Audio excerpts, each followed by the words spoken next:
ನಮಸ್ಕಾರ ವೀಕ್ಷಕರೇ, ನೀವು ನೋಡ್ತಾ ಇದ್ದೀರಾ ನಾರ್ತ್ ಫಸ್ಟ್. ಇನ್ನೇನು ಮಳೆ ಕಡಿಮೆ ಆಯಿತು ಅಂತ ನಿಟ್ಟುಸಿರು ಬಿಡ್ತಾ ಇದ್ದಂತಹ ಖಾನಾಪುರ ತಾಲೂಕಿನ ಕಾಡಂಚಿನ ಗ್ರಾಮಗಳಲ್ಲಿ ಈಗ ಹುಲಿ ಮತ್ತು ಚಿರತೆಯ ಹಾವಳಿ ಶುರುವಾಗಿರುವಂತದ್ದು. ಜಾಂಬೋಟಿ ಕುಸುಮಳಿ ಅರಣ್ಯ ಪ್ರದೇಶದಲ್ಲಿ ಹುಲಿ ದಾಳಿಗೆ ಸಾಕು ನಾಯಿಯೊಂದು ಬಲಿಯಾಗಿರುವಂತದ್ದು.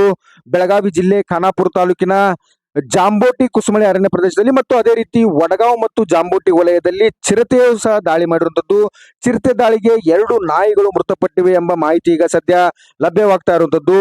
ಜಾಂಬೋಟಿ ಕುಸುಮಳಿ ಗ್ರಾಮದ ತೋಟದ ವಸತಿ ಪ್ರದೇಶದಲ್ಲಿ ರೈತ ಸಂಭಾಜಿ ಸಡೇಕರ್ ತೋಟದ ಮನೆಯ ಬಳಿ ಹುಲಿಯೊಂದು ಪ್ರತ್ಯಕ್ಷವಾಗಿತ್ತು ಎಂಬ ಮಾಹಿತಿ ಈಗ ಲಭ್ಯವಾಗಿರುವಂತದ್ದು. ಅಷ್ಟೇ ಅಲ್ಲದೆ ಈ ರೈತ ಸಂಭಾಜಿ ಸಡೇಕರ್ಗೆ ಸೇರಿದಂತಹ ನಾಯಿಯೇ ಹುಲಿ ದಾಳಿಗೆ ಮೃತಪಟ್ಟಿದೆ ಅಂತ ಹೇಳಲಾಗ್ತಾ ಇದೆ. ಸ್ಥಳಕ್ಕೆ ಭೇಟಿ ನೀಡಿದ ಅರಣ್ಯ ಇಲಾಖೆ ಅಧಿಕಾರಿಗಳು ಏನು ಹುಲಿಯ ಹೆಜ್ಜೆ ಗುರುತನ್ನ ಪತ್ತೆ ಹಚ್ಚಿದ್ದಾರೆ. ಅಷ್ಟೇ ಅಲ್ಲದೆ ಏನು ಚಿರತೆಯ ಸಹ ಅಲ್ಲಿ ಪ್ರತ್ಯಕ್ಷವಾಗಿರುವಂತದ್ದು. ಜಾಂಬೋಟಿಯ ಗ್ರಾಮ ಪಂಚಾಯಿತಿಯಲ್ಲಿ ಅಳವಡಿಸಿರುವಂತಹ ಸಿಸಿ ಕ್ಯಾಮೆರಾದಲ್ಲಿ ಚಿರತೆಯ ಚಲನವಲನವು ಸೆರೆಯಾಗಿರುವಂತದ್ದು. ಅರಣ್ಯ ಇಲಾಖೆಯ ಸಿಬ್ಬಂದಿ ಠಿಕಾಣಿ ಹೂಡಿರುವಂತದ್ದು. ಎಚ್ಚರಿಕೆಯಿಂದ ಇರುವಂತೆ ಜನರಿಗೂ ಸಹ ಸೂಚನೆಯನ್ನ ನೀಡಿರುವಂತದ್ದು.